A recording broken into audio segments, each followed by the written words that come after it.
Hai, terima kasih sudah klik video ini, tapi jangan lupa subscribe guys, karena subscribe itu gratis, nggak ada ruginya kalian subscribe. Sama-sama dukung channel ini untuk terus berkontribusi dalam memajukan dunia konstruksi di Indonesia. Salam berbagi dan berkarya.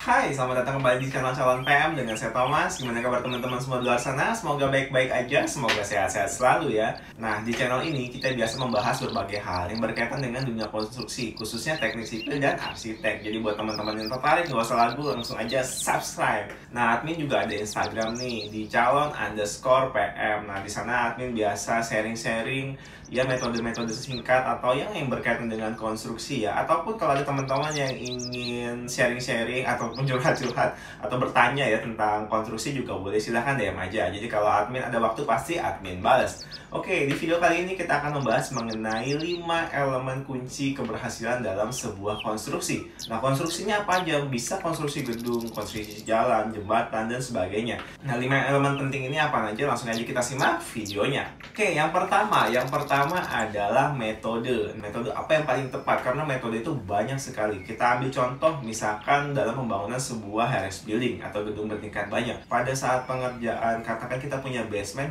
ini kita mau pakai metode apa pengerjaannya? Apakah metode open cut, jadi kita gali dulu gitu ya, baru nanti fondasi di situ kita kerjakan, atau kita pakai metode katakan top down atau semi top down ya. Nah, itu berbeda. Jadi kalau semi top down kita sudah kerjakan strukturnya dari atas dulu, baru kita ke bawah. Kemudian dari cost yang dikeluarkan, biaya yang dikeluarkan itu pun berbeda. Kemudian dari waktu yang dikerjakan itu pun juga sangat berbeda. Biasanya metode ini sudah kita tentukan dari awal itu pada saat perencanaan biasanya. Kenapa begitu? Karena pada saat nanti pelaksanaan di lapangan, metode yang sudah kita gunakan dari awal itu kadang sudah tidak bisa kita ganti. Kalau kita ganti, biasanya kita harus hitung ulang. Itu akan memakan waktu ya, memakan biaya juga dan sebagainya, itu nggak memungkinkan. Nah, kemudian M yang kedua adalah mesin. Nah, mesin ini sangat penting sekali. Jadi teman-teman tahu ya, kalau kita pakai mesin yang terlalu besar, nanti biasanya boros bahan bakar, kemudian biaya sewa juga mahal gitu kan.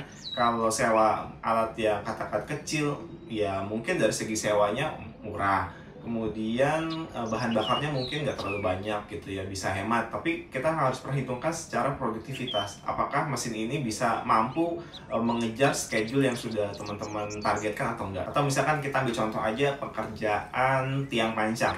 Nah, tiang pancang ini bisa kita gunakan dua mesin.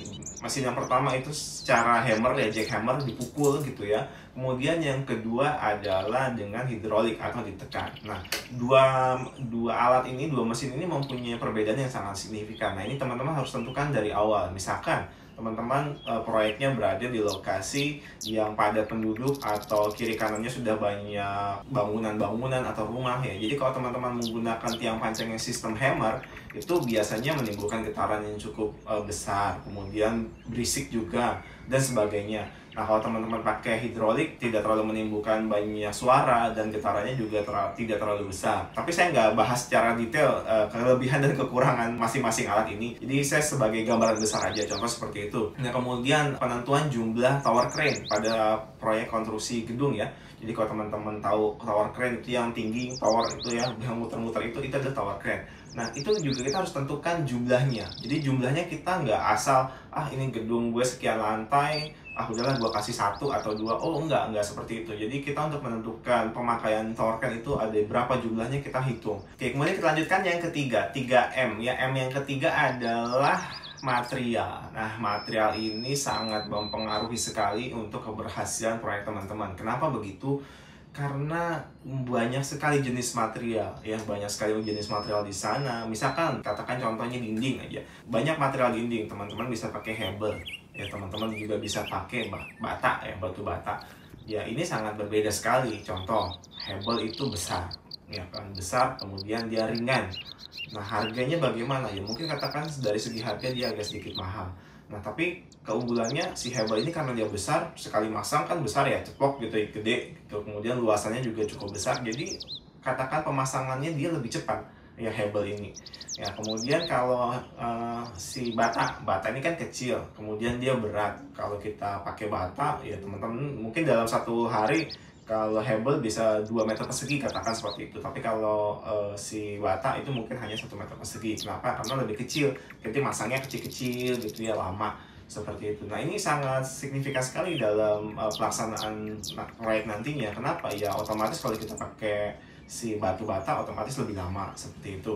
Cuma yang nggak terlalu apple to apple seperti itu ya, kadang ada keunggulannya masing-masing. Nah, jadi bata ini lebih kuat ya biasanya daripada si Hebel. Hebel juga banyak pilihannya, lebarnya gitu kan, tebalnya itu banyak sekali pilihan, otomatis semakin tebal ya semakin mahal juga. Nah, kemudian pada saat struktur ini pemilihan material, misalkan material utama dalam sebuah struktur ya, misalkan besi aja. Besi ini kan banyak sekali merek ya, mereka katakan mereknya beda-beda, kemudian harga otomatis juga biasanya beda. Kemudian secara kualitas mungkin 11-12. Nah, ini juga kalian harus pertimbangkan. Bukan berarti kita selalu milih yang murah ya, karena murah itu kadang belum berarti bagus juga. Bukan bagus dalam artian kualitasnya ya. Kadang ada beberapa supplier itu dia banting harga supaya dia katakan kita pakai produknya mereka, tetapi ternyata di tengah jalan stoknya mereka terbatas. Ya harus impor sana, impor sini gitu kan. Sedangkan di lapangan konstruksi berjalan terus. Kalau nggak ada material, supply ya ini berbahaya kan. Apa yang mau kita kerjakan di lapangan, supply materialnya pun terhambat.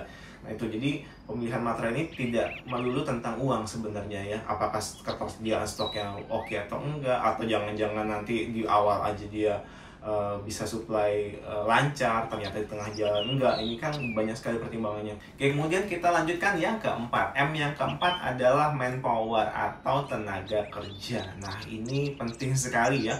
Jadi sukses atau tidaknya proyek di lapangan itu bukan hanya tergantung kita sebagai engineer, kita sebagai pimpinan gitu ya, teman-teman sebagai civil engineer atau bekerja sebagai desainer, atau ya kalau sudah perencana atau kontraktor dan sebagainya. Nah, ujung tombaknya adalah manpower. Jadi ketika manpower ini katakan ya, yang pertama misalkan dari segi jumlah. Kalau manpower yang jumlahnya kurang, ya itu akan mempengaruhi schedule kalian. Ya, kalian mau nggak mau harus menambah jam kerjanya atau menambah jumlah manpowernya. Nah, tapi penambahan manpower ini biasanya tidak berbanding lurus dengan produktivitas. Nah, misalkan pekerja 10 orang. Nah, 10 orang ternyata yang tukang itu cuma 2, yang 8 itu katakan helper atau asisten, atau yang dari segi skillnya mereka kurang bagus, itu juga pengaruh. Jadi kelihatannya orangnya banyak gitu ya, tapi hasil produktivitasnya, hasil kerjanya mereka sedikit. Oke, kemudian yang kelima, yang terakhir 5M ya. M yang terakhir adalah money atau uang. Iya betul, UUD, ujung-ujungnya duit. Nah, inilah jadi gimana ya, keberhasilan suatu konstruksi kalau katakan pembayarannya telat, ini kan mempengaruhi dari owner gitu. Misalkan dari owner bayar ke main kontraktornya telat, ya otomatis mainkon ke bawahnya juga telat. Jadi gimana kita mau bayar subkon kalau dari owner itu belum dibayar, seperti itu. Atau misalkan dari owner ke mainkon sudah bagus, dibayar lancar, kemudian dari mainkonnya ke subkonnya sudah dibayar juga.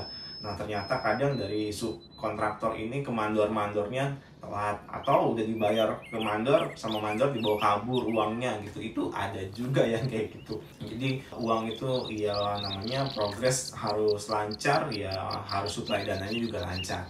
Jadi ya itulah 5 kunci utama ya dalam keberhasilan suatu proyek. Ketika 5 elemen penting ini katakan semuanya lancar, semuanya bisa dikendalikan dengan baik, saya yakin 100% pasti proyek teman-teman akan lancar, akan sukses. Ya, itu aja video kali ini, semoga bermanfaat. Kalau ada teman-teman yang mau komen atau mau bertanya, silahkan komen di kolom komentar. Dan jangan lupa untuk terus dukung channel ini dengan cara subscribe, klik tombol merah di pojok kanan bawah, kemudian nyalakan loncengnya. Jadi kalau ada update video dari saya, teman-teman juga selalu update. Dan jangan lupa untuk like video kali ini kalau teman-teman suka, dan share videonya ke teman-teman kalian, ke rekan-rekan kerja kalian. Dan sampai jumpa di video-video saya selanjutnya. Selamat berbagi dan berkarya. God bless.